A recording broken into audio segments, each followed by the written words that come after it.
నేటిదిన వాక్య ధ్యానం కొరకు యెహెజ్కేలు గ్రంథము 36వ అధ్యాయము 8వ వచనంలో రాయబడిన ఆఖరి వాక్య భాగాన్ని చదువుకుందాం. మీరు చిగురు పెట్టి వారి కొరకు మీ ఫలములు ఫలించుదురు. చదవబడిన ఈ వాక్య భాగంలోని దీవెన నా ప్రియులకు మీరందరూ పొందుదురుగాక.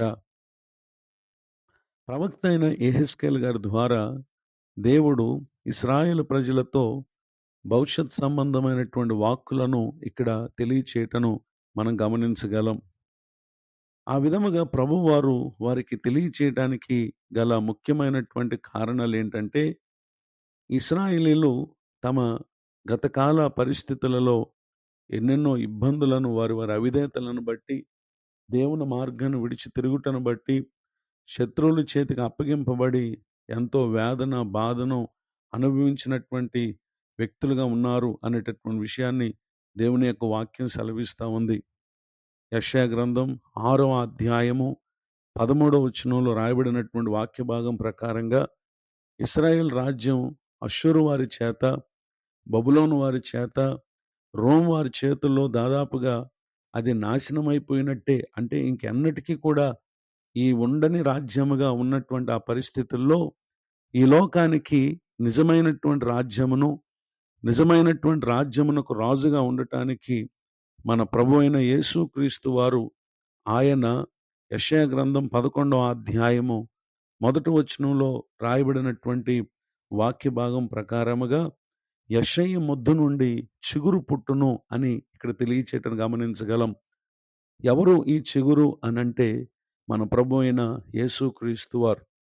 యేసుక్రీస్తు ప్రభు ద్వారా ఏ రాజ్యమైతే, అనగా ఏ దేవుని రాజ్యమైతే మనుషుల లేకపోతే దేవుని ప్రజలని చెప్పుకునేటటువంటి వారి వలన అది శత్రువుల చేతికి అప్పగింపబడి నాశన స్థితిలో ఉందో, ఇప్పుడు రక్షకుడైన యేసుక్రీస్తు ప్రభువారు ఈ లోకానికి దేవుని కుమారుడుగా వచ్చట ద్వారా తిరిగి మరలా శాశ్వతమైనటువంటి రాజ్యం, నిరంతరం ఉండేటటువంటి రాజ్యం తిరిగి స్థాపించటం, భూమి మీద ప్రతి మనుషుడు ఫలించాల్సినటువంటి దైవిక ఫలాలు ఫలించేటటువంటి ఆ కృపకు పాత్రులుగా చేయటం, ఇవన్నీ కూడా భవిష్యత్ సంబంధమైనటువంటి వాక్కులుగా ఇక్కడ మనం గమనించగలం.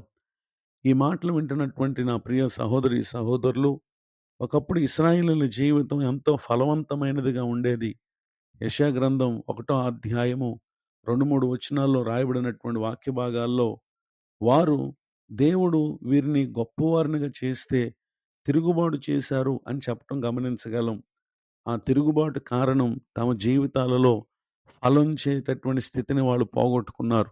అయితే తిరిగి మరలా వారిని ఫలభరితమైనటువంటి వ్యక్తులుగా చేస్తాను అని చెప్పటం దేవుడు మన పట్ల ఉన్నటువంటి తన గొప్ప కృపను వెల్లడి చేయటం ఇక్కడ మనం గమనించగలం.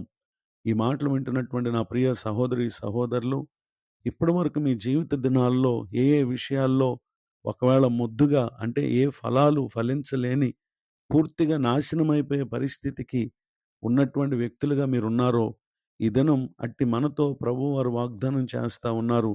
తిరిగి మరలా మీరు ఫలములు ఫలించుదురు అని.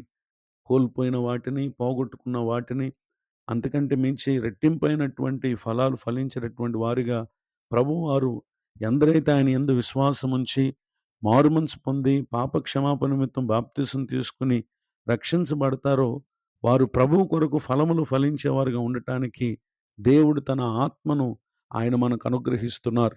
మన కొరకై, మన పాప క్షమాపణ కొరకై శరీరధారిగా కుమారుడైన యేసుక్రీస్తు ప్రభువును అనుగ్రహించిన దేవుడు మనలో ఎల్లప్పుడూ ఉండి మనము ప్రభువు కొరకు ఫలములు ఫలించువారుగా ఉండటానికి అపోస్తుల కార్యములు 2వ అధ్యాయము 38వ వచనంలో రాయబడిన ఆఖరి మాటలో పరిశుద్ధాత్మ అను వరం పొందుదురని సెలవిచ్చారు.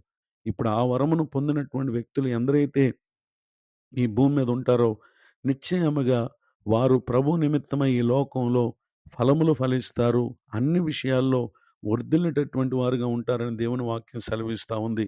యోహాను రాసినటువంటి సువార్త 15వ అధ్యాయము 8వ వచనంలో, మీరు బహుగా ఫలించటం వలన నా తండ్రి మహిమపరచబడును, ఇందువలన మీరు నా శిష్యులగుదురని ఇక్కడ తెలియచేయటం గమనించగలం. నిజమే, ఫలాలు ఫలించని వారు ప్రభువునకు శిష్యులు కాలేరు. మనం బహుగా ఫలించటం ద్వారా తండ్రి మహింపరచబడతాడు. నిజమే, నాడు ఇశ్రాయేలీయులైనా నేడు ఈ మాటలు వింటున్నటువంటి మనమైనా ఫలించలేకపోవటానికి గల కారణం ఏంటంటే, యోహాను సువార్త 15వ అధ్యాయం 5వ వచనం చెప్తున్నటువంటి మాట, ఎవడు నా యందు నిలిచి ఉండునో, నేను ఎవని యందు నిలిచి ఉందునో వాడు బహుగా ఫలించును. నాకు వేరుగా ఉండి మీరేమియూ చేయలేరు. ఈ మాటల ద్వారా ప్రభువునకు వేరుగా ఉన్నటువంటి మన మనసును మార్చుకుని, ప్రభువునకు ఇష్టమైనటువంటి వారంగా ఉండటానికి ఆయన మనలో, మనం ఆయనలో నిలిచి, ఆయన అనుగ్రహించేటటువంటి కృపకు పాత్రులమై ఫలభరితమైన విశ్వాస జీవితాన్ని జీవించటానికి పరిశుద్ధాత్మ దేవుడు తోడు నడిపించునుగాక. ఆమేన్. ప్రార్థన. కృపగలిగిన మా తండ్రి, మీకు వందనాలు. నేడు మీరు వాగ్దానం చేసిన రీతిగా మీరు ఫలములు ఫలించుదురు అని సెలవిచ్చారు. ఇది మొదలుకొని మా ప్రియులు ఆత్మ సంబంధమైన ఫలము మీ కొరకు ఫలించి, ఏమాత్రం అపవాది క్రియలకు సంబంధమైనటువంటి లక్షణాలకు అవకాశం లేకుండా నీ కొరకు, నీ మహిమ కొరకు ఈ భూమి మీద జీవించడానికి సహాయం చేయండి. దైవజనులను, వారి కుటుంబాన్ని, సేవా పరిచయం దీవించండి. నూతన సంవత్సర దయాకిరీటాన్ని పొందిన ప్రియులను దీవించండి.